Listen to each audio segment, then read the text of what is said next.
आज के इस वीडियो में सभी काउंसलिंग से रिलेटेड जो लेटेस्ट चीज़ें चल रही है उसके बारे में अपन बात करेंगे और मैं आपको सारी बातें बताऊंगा कि फ़िज़िकल काउंसलिंग वगैरह भी कहाँ क्या हो रही है। तो इस वीडियो को अगर आप एंड तक देखते हो तो कोई भी काउंसलिंग आपसे मिस नहीं होगी। पहले एमपीडीटी की बात करें तो पूरी क्लोज़ हो चुकी है, लेकिन आप अगर कुछ कॉलेजेस में एडमिशन लेना चाहते हो कॉलेज के लेवल पर, तो वहाँ जाके कॉलेज पर जाके आप एमपी के अंदर एडमिशन ले सकते हो।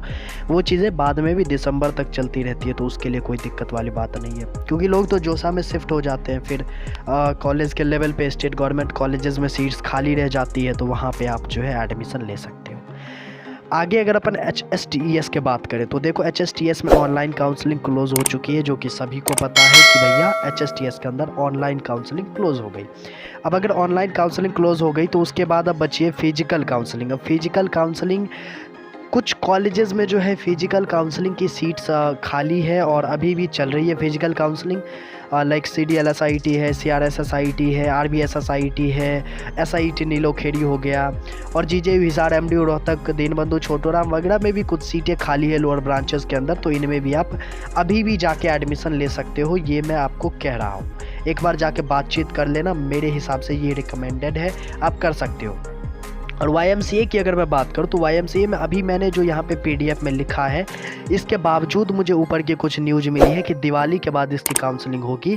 इसका रीज़न ये है कि YMCA वाले सोच रहे हैं कि जोसा में जो सीट लोग चले जाएंगे उसके बाद हमारे अंदर सीट्स वैकेंट रह जाएगी, तो उस वैकेंट सीट्स के बाद हमें फिर काउंसलिंग करवानी पड़ेगी, इसलिए हम जोसा के बाद करवाएं, तो इसलिए थोड़ा लेट से करवाएंगे ये लोग। अब अगर UPTU की बात करें तो UPTU की रजिस्ट्रेशन सेकेंड राउंड की क्लोज़ हो चुकी है, चॉइस फिलिंग भी क्लोज़ हो चुकी है और साथ ही साथ UPTU की जो सेकेंड राउंड की सीट एलोकेशन होगी, सीट अलॉटमेंट आएगी, वो आज आने वाली है, तो आज शाम तक आप इसको देख सकते हो। फ्रीज फ्लोट या फिर पेमेंट ऑप्शन या फिजिकल रिपोर्टिंग कह लें तो वो 27 से 29 अक्टूबर तक का टाइम आपको दिया गया है ये काम करने के लिए। आगे अगर मैं बात करता हूँ कि अब मेरे पास मौका नहीं है, तो हाँ बिल्कुल आपके पास अभी भी मौका, अभी भी आप UPTU में पार्टिसिपेट कर सकते हो। 7 राउंड्स टोटल होने हैं, तो आपको इसके लिए चिंता नहीं करनी है। थर्ड राउंड में आप पार्टिसिपेट कर सकते हो, जिसकी रजिस्ट्रेशन या फिर डॉक्यूमेंट वेरिफिकेशन 30 अक्टूबर से 1 नवंबर तक होगी। याद रख लेना, 30 अक्टूबर से 1 नवंबर तक, चॉइस फिलिंग 30 अक्टूबर से 3 नवंबर तक, अलॉटमेंट आएगी 5 नवंबर को और फ्रीज फ्लोट पेमेंट या फिर रिपोर्टिंग का ऑप्शन 6 से 9 नवंबर तक। हाँ जी बिल्कुल, आपको UPTU के अंदर फिजिकली रिपोर्ट करना होगा, ठीक है। आगे जैक चंडीगढ़ की बात कर ले तो जैक चंडीगढ़ की मेरिट लिस्ट 27 अक्टूबर को आनी है, यानी कि कल आनी है, और फर्स्ट राउंड की काउंसलिंग कुछ इस प्रकार से होगी कि आपकी चॉइस फिलिंग 28 से 30 अक्टूबर तक आपको करनी है। एक मॉक अलॉटमेंट भी आपका आएगा, जिसके हिसाब से आपको बताया जाएगा कि ये अलॉट हुआ है, और उसके बाद आपकी जो है फर्स्ट राउंड की काउंसलिंग की जो अलॉटमेंट, मेन अलॉटमेंट जो आएगी वो 31 अक्टूबर को आएगी, और रिपोर्टिंग आपकी जो है 31 अक्टूबर से 3 नवंबर तक होनी है। इस बात को आप समझ गए। जैक चंडीगढ़ ये हो गया। इसके बाद 3 राउंड होने हैं जैक चंडीगढ़ के, यानी टोटल 3 होने, ये पहला है, सेकंड थर्ड भी होगा, उसमें सीट्स कम बचेगी, है ना, क्योंकि फर्स्ट में तो लोगों को अलॉट हो जाएगी, तो इसलिए फर्स्ट में मौका, बाजी मारने का मौका होता है। आगे बात करें गुरु गोविंद सिंह इंद्रप्रस्थ यूनिवर्सिटी दिल्ली के कुछ कॉलेजेस में एडमिशन लेने के लिए, तो उसके लिए सेकंड राउंड की काउंसलिंग फर्स्ट तो कंप्लीट हो गई। सेकंड राउंड की काउंसलिंग के चॉइस फिलिंग के लास्ट डेट आज है।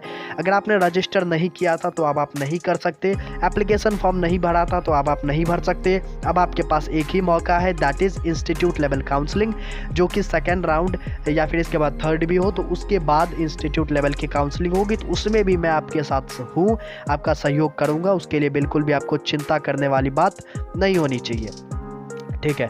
तो चॉइस फिलिंग की डेट है 22 से 26 अक्टूबर, यानी कि आज लास्ट डेट है चॉइस फिलिंग की। 28 अक्टूबर को आपका अलॉटमेंट आ रहा होगा और उसके बाद आपका इंस्टीट्यूट लेवल काउंसलिंग होगा बिल्कुल।